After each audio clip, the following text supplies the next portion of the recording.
नमस्कार, मैं डॉक्टर नीता चौहान, सहायक आचार्य राजनीति विज्ञान, राजकीय महाविद्यालय केकड़ी, बीए सेकेंड ईयर के स्टूडेंट का आज के वीडियो में हार्दिक स्वागत।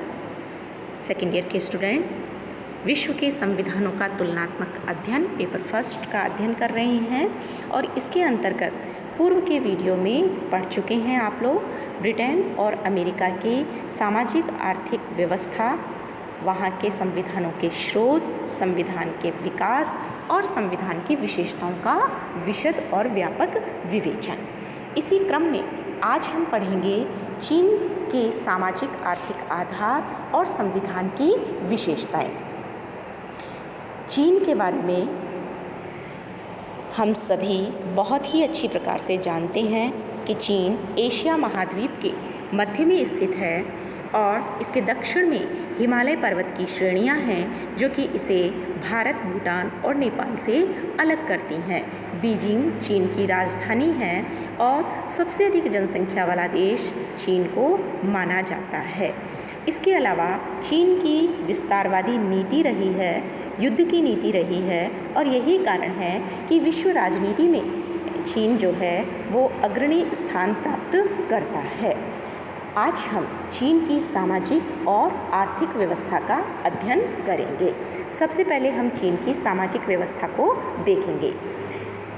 चीनी जो सभ्यता रही उसकी गणना मिस्र, यूनान, बेबीलोन और भारत की जो प्राचीन सभ्यताएं रही थी उनके साथ की जाती है। इतिहासकार ये कहते हैं कि ताम्र युग की सभ्यता का विकास चीन में ही हुआ था और लगभग 4000 वर्षों में चीन के विभिन्न क्षेत्रों में अनेक राजवंशों का शासन रहा है। चीन की जो सामाजिक व्यवस्था की विशेषताएं हैं उनको हम निम्न बिंदुओं के आधार पर देख सकते हैं। पहली है राष्ट्रीयता की विविधता। चीन में अगर हम राष्ट्रीयता की बात कहें तो यहाँ पर राष्ट्रीयता की विविधता देखी जा सकती है। यहाँ 94% हान जाति के लोग रहते हैं और लगभग यह जाति जो है वो चीन के समस्त भूभाग पर फैली हुई है और अन्य जो वहाँ की जातियाँ हैं उनसे ज़्यादा समृद्ध है। इसके अलावा वहाँ पर चुआंग, हुई, मंगोल, तिब्बती, मांचू, कोरियाई, थाई इन जातियों को भी देखा जा सकता है। प्राचीन समय में चीन जो था वो धार्मिक देश रहा।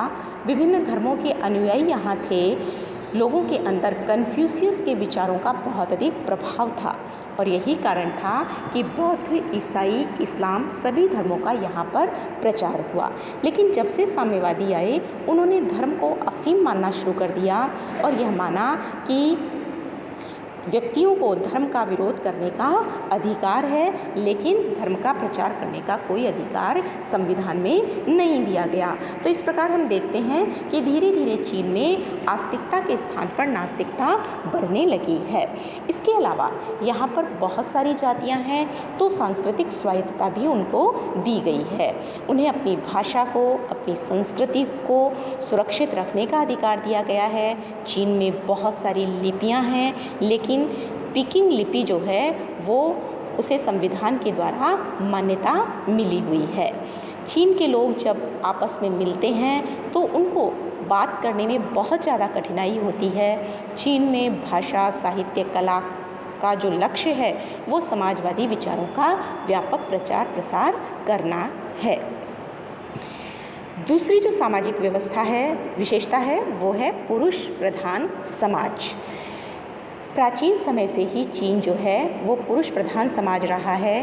परिवार का वृद्ध व्यक्ति जो था उसे मुखिया माना जाता था और सभी लोगों सदस्यों को उसकी आज्ञा का पालन करना होता था। स्त्रियों का स्थान पुरुषों के बाद दिया गया और उनका कार्य परिवार के सदस्यों की सेवा करना माना गया। विवाह, स्त्रियों का जो विवाह था वो माता पिता की इच्छा से किया जाता था और विवाह के बाद स्त्रियों को पति की सेवा ही करना पड़ता था। रखेल, बहुपत्नी जैसी कुप्रथाएं भी समाज में थीं और इसके कारण स्त्रियों की स्थिति जो थी वो बहुत ही चिंताजनक थी। 1949 में जब साम्यवादी क्रांति हुई तो उसका प्रभाव परिवारों पर भी पड़ा। स्त्रियों को शोषण से मुक्ति प्रदान करने के लिए समाज में पुरुषों के बराबर उन्हें अधिकार दिए गए। विवाह करने की भी स्वतंत्रता दी गई। रखेल प्रथा, बहुपत्नी प्रथा जो थी, इनको गैरकानूनी घोषित किया गया। और आज स्थिति ये है कि चीन में पुरुषों के बराबर स्त्रियों को अधिकार दिए गए हैं, उन्हें समान कार्य के लिए समान वेतन भी दिया जाता है और वो वहाँ की जो स्त्रियां हैं वो सब कार्य कर रही हैं जो कि एक पुरुष के द्वारा किया जाता है। तो इस प्रकार से चीन की अर्थव्यवस्था को मजबूत करने में वहाँ की स्त्रियां अपना योगदान दे रही हैं। तीसरी सामाजिक व्यवस्था की विशेषता है शिक्षा व्यवस्था। चीन में प्राचीन समय में जो शिक्षा दी जाती थी उसमें केवल धनी वर्ग के लोगों को ही शिक्षित किया जाता था। जो गरीब तबके के लोग थे उनको शिक्षा नहीं दी जाती थी। 1949 की चीनी क्रांति के पश्चात वहाँ पर शिक्षा के विकास के लिए प्रयास किए गए। अब सभी लोगों को शिक्षा का अधिकार प्राप्त करने के संदर्भ में संविधान में व्यवस्थाएं की गई। इसके अलावा अशिक्षा और निरक्षरता को समाप्त करके लोगों को उच्च व तकनीकी शिक्षा प्रदान करने का भी व्यापक कार्यक्रम तैयार किए गए। देश के नवयुवकों को साम्यवाद के विचारों में ढालने का प्रयास भी शुरू किया गया। सरकार के द्वारा शिक्षा को अपने नियंत्रण में ले लिया गया।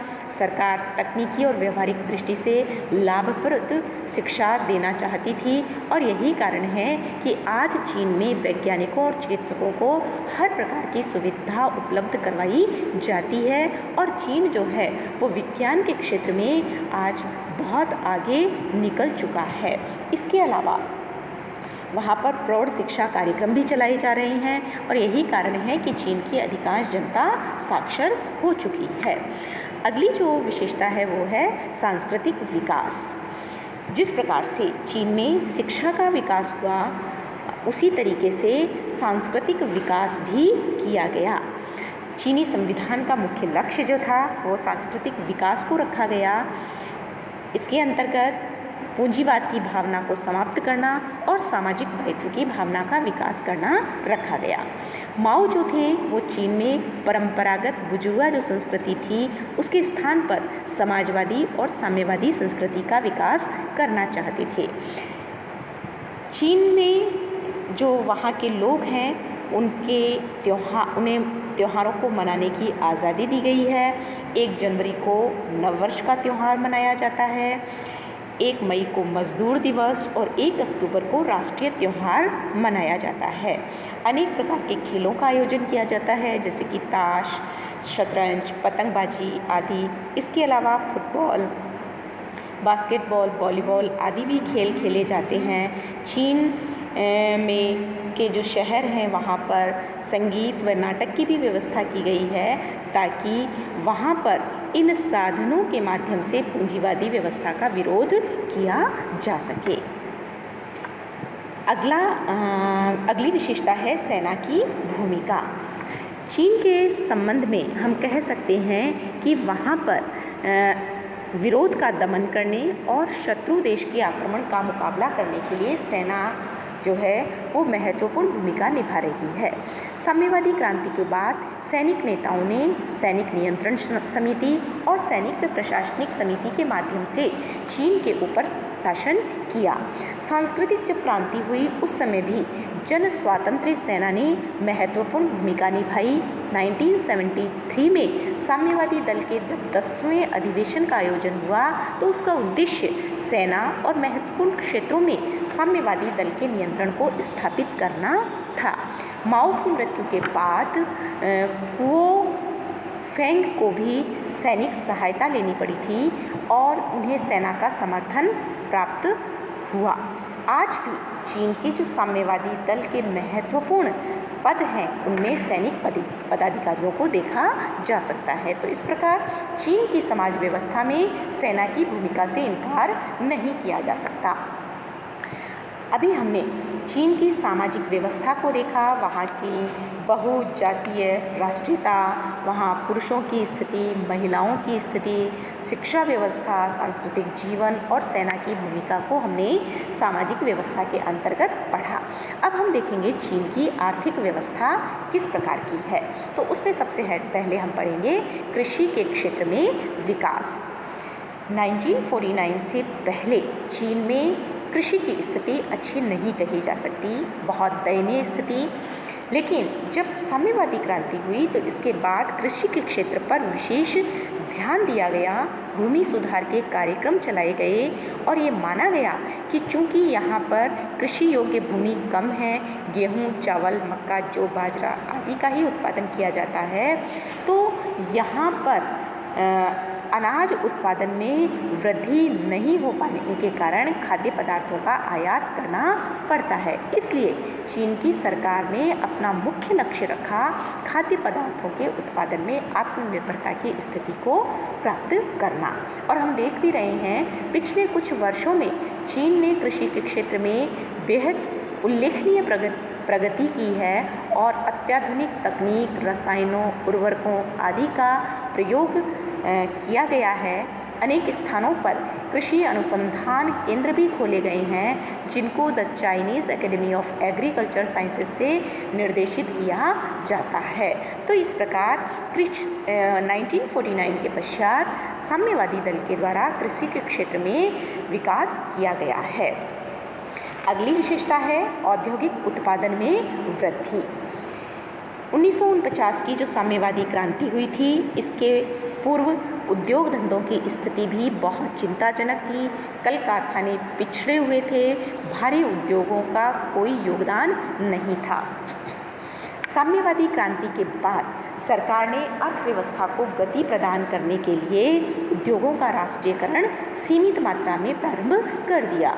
1951 में के बाद साम्यवादी शासन ने नीति में परिवर्तन करते हुए निजी उद्यम को सीमित करना आरंभ किया और पूंजीपतियों के विरुद्ध संघर्ष आरंभ कर दिया। इसके अलावा पूंजीपतियों की आर्थिक और राजनीतिक शक्ति को भी कमज़ोर करना आरंभ कर दिया। धीरे धीरे हम देखते हैं कि चीन के उद्योगों पर राज्य का नियंत्रण स्थापित हो गया और बिजली, मशीन, पेट्रोलियम जैसे उद्योगों को बढ़ावा दिया गया और इन उद्योगों में आधुनिक तकनीक को भी बढ़ाया गया। तो इन सब का समेकित परिणाम हम देख सकते हैं कि चीन ने औद्योगिक उत्पादन के क्षेत्र में भी उल्लेखनीय अभिवृद्धि की है। अगली विशेषता आती है ट्रेड यूनियन की भूमिका। चीन में ट्रेड यूनियन का भी महत्वपूर्ण स्थान देखा जा सकता है। इन ट्रेड यूनियन के द्वारा मजदूरों और दलों के बीच में एक मीडिएटर का कार्य किया जाता है। दल के आदेशों को मजदूरों तक पहुंचाना और मजदूरों की भावनाओं से दल के नेताओं को अवगत कराना ट्रेड यूनियन का महत्वपूर्ण कार्य होता है। इसके अलावा मजदूरों को अच्छे कार्य के लिए प्रोत्साहित करना भी इनका उद्देश्य होता है। चीन में जो ट्रेड यूनियन है वो काफ़ी संगठित है, इनका राष्ट्रीय संगठन है और अधिकांश श्रमिक जो हैं वो इन ट्रेड यूनियन के सदस्य देखे जा सकते हैं। ट्रेड यूनियन का साम्यवादी दल के साथ गहरा संबंध देखा जा सकता है और जब श्रमिकों के लिए कोई नीति बनाई जाती है तो इन ट्रेड यूनियन से सहायता परामर्श लिया जाता है। तो इस प्रकार ट्रेड यूनियन की भूमिका जो है वो चीन के आर्थिक विकास में देखी जा सकती है। अगली विशेषता है विदेशी व्यापार में वृद्धि। पहले चीन के जो लोग थे वो विदेशों के साथ व्यापार को अच्छा नहीं मानते थे और यही कारण था कि बहुत वर्षों तक उनका आंतरिक व्यापार चलता रहा। लेकिन जब धीरे धीरे उन्होंने देखा कि यूरोप, जापान और विश्व के अन्य देशों में आर्थिक विकास कार्यक्रम चलाए जा रहे हैं तो चीन ने भी अपनी नीति में परिवर्तन किया और उन्होंने व्यापारिक संबंधों को सुदृढ़ बनाने की ओर भी अपने कदम बढ़ाने शुरू किए। चीन को सबसे अधिक आर्थिक और तकनीकी सहायता जो थी वो सोवियत संघ से प्राप्त हुई थी। सोवियत संघ की मदद से चीन में अनेक उद्योगों की स्थापना हुई और इसके पश्चात वहाँ पर राष्ट्रीय उत्पादन की गति भी बढ़ती देखी जा सकती है। 1966 की जो सांस्कृतिक क्रांति हुई थी उसका विदेशी व्यापार पर प्रतिकूल प्रभाव पड़ा। धीरे धीरे चीन ने पूंजीवादी अर्थव्यवस्था वाले जो राष्ट्र थे उनके साथ भी संपर्क बढ़ाया और उनके साथ व्यापार संबंध शुरू किए। अमेरिका के साथ व्यापारिक संबंध, यूरोपीय राष्ट्रों के साथ, जापान के साथ व्यापारिक संबंध स्थापित करके चीन ने एक विदेशी व्यापार के क्षेत्र में नवीन आयाम स्थापित करने शुरू कर दिए। चीन में विदेशी व्यापार के प्रति जो उनका दृष्टिकोण था उसमें परिवर्तन का परिणाम निकला कि आज विदेशी व्यापार के क्षेत्र में चीन सबसे आगे देखा जा सकता है। अगला और अंतिम विशेषता है समाजवादी अर्थव्यवस्था से बाजार अर्थव्यवस्था। प्रारंभ में साम्यवादी क्रांति हुई और चीन के द्वारा समाजवादी अर्थव्यवस्था को अपनाया गया। इसके अंतर्गत उत्पादन के जो समस्त साधन होते हैं उन पर राज्य का स्वामित्व और नियंत्रण स्थापित किया गया।